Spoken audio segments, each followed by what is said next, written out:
Le journaliste Martin Veil se trouve actuellement en Ukraine pour couvrir le conflit avec la Russie et réaliser un documentaire qui sera prochainement diffusé sur TMC.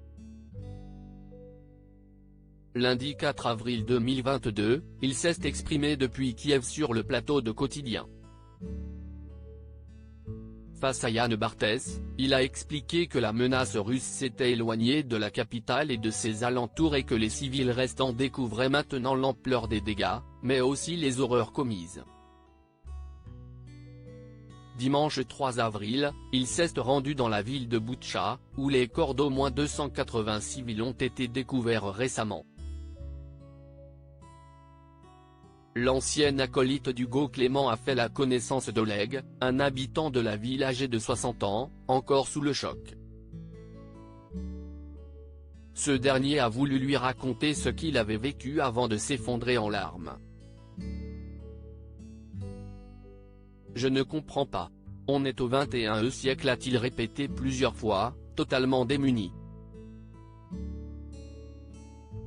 Face à sa détresse, Martin Veil a décidé de le prendre dans ses bras. Un moment très fort en émotion pour le journaliste de 34 ans. Martin Veil très touché par sa rencontre avec Oleg. Si Martin Veil a eu un geste aussi poignant envers l'Ukrainien, si est-il parce que ce dernier a vécu l'horreur.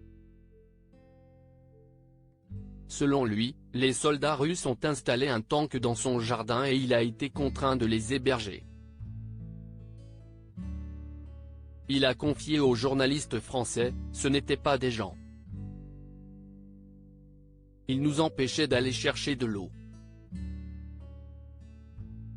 Ils nous tiraient dessus. Aujourd'hui, l'homme ukrainien qu'a rencontré Martin Veil espère pouvoir se reconstruire. Il lui a d'ailleurs promis quand tu reviendras, on fera un foot.